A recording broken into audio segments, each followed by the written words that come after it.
கர்த்தருக்குள் அருமையான தேவனுடைய மக்களே, ஆண்டவராய் இயேசு கிறிஸ்துவின் இனிய நாமத்திலே அன்பின் வாழ்த்துக்கள். ஏசாயா தீர்க்க தரிசன புஸ்தகம் 29ஆம் அதிகாரம் 14வது வசனத்துல தேவன் அற்புதமான பிரகாரமாய் ஆச்சரியப்படத்தக்கதாக அதிசயங்களை செய்கிற கர்த்தர் நம்மளோடு கூட இருக்கிறார். அற்புதத்தை மாத்திரமல்ல, ஆச்சரியப்படத்தக்கதான காரியங்கள் மாத்திரமல்ல, அதிசயங்களையும் செய்கிற தேவன் நம்மோடு கூட இருக்கிறார். யாத்ராகும் புஸ்தகம் 15ஆம் அதிகாரம் 11வது வசனம் சொல்கிறது, அற்புதம் செய்வதில் அவருக்கு ஒப்பான தேவன் யாருமே கிடையாது.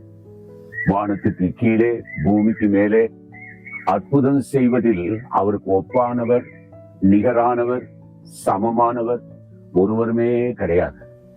அவருக்கு பேரே அற்புதர், அதிசயத்தை செய்கிற கர்த்தர் நம்மளோடு கூட இருக்கிறார். இந்த வானத்தையும் பூமியும் படைத்ததே ஒரு அற்புதம், ஒரு ஆச்சரியமான காரியம், அதிசயங்களை நடப்பிக்கிற ஒரு காரியம். அது மாத்திரமல்ல, மனிதனை உண்டாக்கினதே பாருங்களேன், ஒரு ஆச்சரியமாய், அதிசயமாய், அற்புதமாகத்தான் அவனை கர்த்தர் சிருஷ்டித்து உருவாக்கி கொடுத்தார். இன்னைக்கு நம்முடைய வாழ்க்கையில ஒரு அற்புதம் சொன்னா, நம்முடைய வாழ்க்கையில் நடக்காத காரியம், முடியாத காரியம், ஆகாத காரியத்தை அவர் நடப்பிக்க பண்ணுகிறவர். யோபு சொல்கிறான் 37ஆம் அதிகாரம் 5வது வசனத்துல, கிரகிக்க கூடாத பெரிய காரியங்களை அவர் செய்கிறாராம், ஆராய்ந்து முடியாத பெரிய காரியங்களை அவர் செய்கிறாராம், எண்ணி முடியாத பெரிய காரியங்கள், சொல்லி முடியாத ஒரு பெரிய காரியங்களை செய்கிற தேவன் நம்மோடு கூட இருக்கிறார். இந்த சத்தியத்தை கேட்டுக்கொண்டிருக்க அன்பு மக்களே, உன் வாழ்க்கையில இன்றைக்கு ஒரு அற்புதம் நடக்கணுமா, ஆச்சரியமான காரியம் நடக்கணுமா, அதிசயமான காரியம் நடக்கணுமா, நம்ம செய்ய வேண்டிய 3 காரியம் இருக்கு. ஒன்று, யோசுவாவின் புஸ்தகம் 3ஆம் அதிகாரம் 5வது வசனம் சொல்கிறது, உன் ஜனங்களை நீ பரிசுத்தப்படுத்து, நாளைக்கு அவர்கள் நடுவிலே அற்புதத்தை செய்வேன்னு சொல்லுகிறார். நம்முடைய வாழ்க்கையில நம்மளை பரிசுத்தப்படுத்தணும். 1 தெசலோனிக்கேயர் 5:23 சொல்லுகிறது, சமாதானத்தின் தேவன் தாமே உங்களோடு இருப்பாராக, உங்களுடைய ஆவி, உங்களுடைய ஆத்மா, உங்களுடைய சரீரம் முற்றிலும் பரிசுத்தமாக இருப்பதாக சொல்லி வேதம் சொல்லுகிறது. நம்முடைய அசுத்தமான வாழ்க்கையிலிருந்து ஒரு பரிசுத்தத்தை பெற்றுக்கொள்ள வேண்டும். அவர் பரிசுத்தராக இருக்கிறார். ஏசாயா 6:3 வாசிக்கும் பொழுது, சேராபீன்களும் கேருபீன்களும் அவ்வாறு செட்டைகள் எடுத்து 2 செட்டைகள் எடுத்து கண்களை மூடி, 2 செட்டைகள் எடுத்து கால்களை குத்தி, 2 செட்டைகளினால பறந்து கர்த்தர் பரிசுத்தர் பரிசுத்தர் பரிசுத்தர் என்று சொல்லி ஓயாமல் துதித்துக் கொண்டிருக்கிறாங்க. அந்த பரிசுத்தராகிய தேவன் ஒருவர் தான் நம்மளை பரிசுத்தப்படுத்த முடியும். முதலாவது, எது அசுத்தம், எது பரிசுத்தம் என்று சொல்லி அறிந்து கொள்ளணும். அசுத்தம் சொல்றது தேவனால் வெறுக்கப்பட்ட ஒரு காரியம். இந்த அசுத்தமான காரியங்களை செய்யும் பொழுது நம்முடைய வாழ்க்கையில ஒரு அற்புதத்தை பெற முடியாது. நம்முடைய வாழ்க்கையில அசுத்த வாழ்க்கையில இருந்து ஒரு பரிசுத்த வாழ்க்கைக்கு வர வேண்டுமானால் வேதம் சொல்கிறது, ஜெபமும் வேத வசனமும் உன்னை பரிசுத்தப்படுத்தும். அவருடைய பரிசுத்த ரத்தம் உன்னை பரிசுத்தப்படுத்தும். அது மாத்திரமல்ல, தேவனுடைய அன்பு உன் பாவங்கள் எல்லாவற்றையும் மூடி போடும். ஆண்டவருடைய ரத்தம், அவருடைய சக்தியை நம்மை விடுதலை செய்யும். அது மாத்திரமல்ல, கர்த்தருடைய நாமத்தை உச்சரிக்க உச்சரிக்க உச்சரிக்க நம்முடைய வாழ்க்கையில் பரிசுத்தத்தை உண்டு பண்ணுகிற தேவன் நம்மோடு கூட இருக்கிறார். என்றைக்கு நம்முடைய வாழ்க்கையில் பரிசுத்தத்தை பெற்றுக் கொண்டோமோ, அன்றைக்கு நம்முடைய வாழ்க்கையில ஒரு அற்புதம், ஒரு ஆச்சரியம், ஒரு அதிசயமான காரியத்தை கர்த்தர் உனக்கும் எனக்கும் கர்த்தர் நடத்தி தருவார்.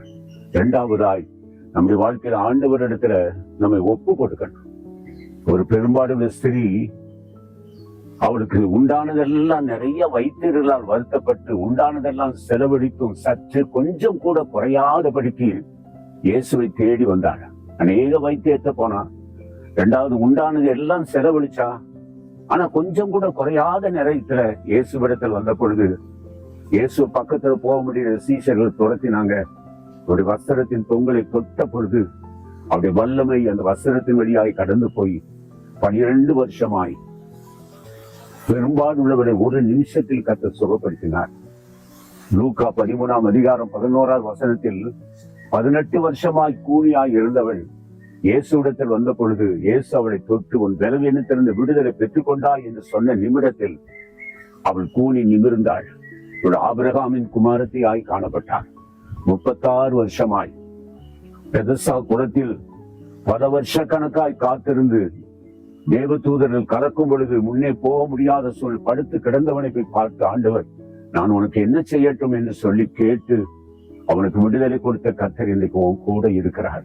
வியாதியா, வேதனையா, பல வருஷ கணக்காகவா, அல்லது முத்திராக்கள் அடைந்த வியாதியை நீ சுமந்து கொண்டு வருகிறாயா? முத்திராக்கள் அனுபவித்த அதே பலவீனத்தை நீயும் பலவீனத்தில் வாடிக்கொண்டு இருக்கிறாயா? கர்த்தர் உன்னை பார்த்துதான் சொல்லுகிறார், என்னால் செய்யக்கூடாத காரியம் ஒண்ணுமே இல்லைன்னு சொல்லி லாசரு மரித்து போய் 4 நாட்களாய் சரீரம் நாரி போன நிலைமையிலும் லாசருவே வெளியே வான்னு சொன்ன அந்த ஒரு வல்லமையின் மூலமாய் அந்த லாசரை உயிரோடு கூட எழுப்பின கர்த்தர் இன்னைக்கு உன் அருகில இருக்கிறார். இன்னைக்கு ஒரு அற்புதத்தை, ஒரு ஆச்சரியமான காரியத்தை, ஒரு அதிசயத்தை கர்த்தர் உனக்கு செய்ய விரும்புகிற தேவன் நம்மோடு கூட இருக்கிறார். நீ உள்ளத்துல ஆண்டவரிடத்துல கீழ்ப்படியும் பொழுது, ஆண்டவரிடத்தில் அவர் சொன்னபடி கேட்கும் பொழுது, இவர் மெய்யான தேவன், அவர் எல்லாவற்றையும் எனக்கு செய்வார், என்னுடைய பாவத்தை போக்கி பரிசுத்தமாக்கி இன்னைக்கு வாழ்க்கையில ஒரு அற்புதத்தை நடத்துவார், என் பிள்ளைகளுக்கு ஒரு அற்புதத்தை நடத்துவார், என் குடும்பத்துக்கு பிள்ளைகளை நடத்துவார், நான் செய்கிற காரியத்தில் ஒரு ஆச்சரியமான காரியங்கள் அதிசயத்தை நடத்துவார் என்று சொல்லி உன்னால் உள்ளத்தின் ஆழத்தின் விசுவாசத்தோடு கூட, பரிசுத்தத்தோடு கூட, விசுவாசத்தோடு கூட தேவனுடைய வார்த்தைக்கு கீழ்ப்படிவாயானால் இப்பொழுதே உனக்கு அதிசயமான, அற்புதமான, ஆச்சரியமான காரியங்களை கர்த்தர் உனக்கு நடத்துவாராக. அவரால் செய்ய முடியாத காரியம் ஒண்ணுமே கிடையாது. தேவனால் முடியாத காரியம் ஒண்ணும் முடியாது. இன்னைக்கு உன் சரீரத்தில் ஒரு அற்புதத்துக்காய் ஜெபிக்க போகிறேன். உன் கண்களை மூடி ஆண்டவரை நோக்கி, ஆண்டவரே உன் பலவீனப்பட்ட இடத்தில் உன் கையை வைத்து இன்னைக்கு ஆண்டவர் உனக்காய் ஜெபித்து, அவர் படைத்தவர், அவர் சிருஷ்டித்தவர், அவர் உருவாக்கினவர். நீ ஆண்டவரிடத்தில் பரிசுத்தத்தோடு கூட, ஆண்டவரை நோக்கி விசுவாசத்தோடு கூட கீழ்ப்படிந்து, இன்றைக்கு எனக்கு ஒரு அற்புதம், ஒரு ஆச்சரியம், அதிசயம் என் சரீரத்தில் நடக்கட்டும்னு சொல்லி வேண்டிக் கொண்டிருக்க உன்னுடைய சரீரத்துல இப்பொழுதே தேவன் ஒரு அற்புதமான விதமாய், ஆச்சரியமாய், அதிசயமாய் உன் சரீரத்தில் ஆண்டவர் கிரியை செய்து உன் பலவீனத்திலிருந்து கர்த்தர் விடுதலை ஆக்கி கொடுப்பாராக. அது மாத்திரமல்ல, உன் பிள்ளைகளுக்காய், உன் குடும்பத்துக்காய், என் குடும்பத்தில் இப்படிப்பட்ட ஒரு அற்புதம் நடக்கணும், என்னுடைய தொழில்களை நடக்கணும், என் வியாபாரங்களை நடக்கணும், என் பிள்ளைகளுடைய படிப்பின் காரியங்களை நடக்கணும், திருமண காரியம் நடக்கணும், இப்படி பற்பல காரியங்களை எதிர்பார்த்து இந்த செய்தியை கேட்டுக்கொண்டிருக்கும் வாழ்க்கையில இன்னைக்கு தேவன் ஒரு அற்புதத்தை நடத்துவாராக, ஆச்சரியமான காரியத்தை நடத்துவாராக, அதிசயமான காரியத்தை நடத்தி ஏசாயா தீர்க்கதரிசி 29ஆம் அதிகாரம் 14ஆம் வசனத்தில் எழுதப்பட்ட வார்த்தையின்படியே இந்த வல்லமையின் வார்த்தை, ஜீவனுள்ள வார்த்தை என் பிள்ளையுடைய செவிகளின் வழியாய் கடந்து போய் செய்ய வேண்டிய அற்புதத்தையும் ஆச்சரியமான அதிசயத்தை செய்யும்படியாய் எங்கள் ஆண்டவரும் இரட்சகரும் மீட்பரும் ஆகிய இயேசு கிறிஸ்துவின் இன்ப நாமத்தில் ஜெபம் கேளும் எங்கள் ஜீவனுள்ள நல்ல பிதாவே. ஆமேன், ஆமேன். உங்களுடைய குடும்பங்களில் கர்த்தர் ஆசீர்வதிப்பாராக.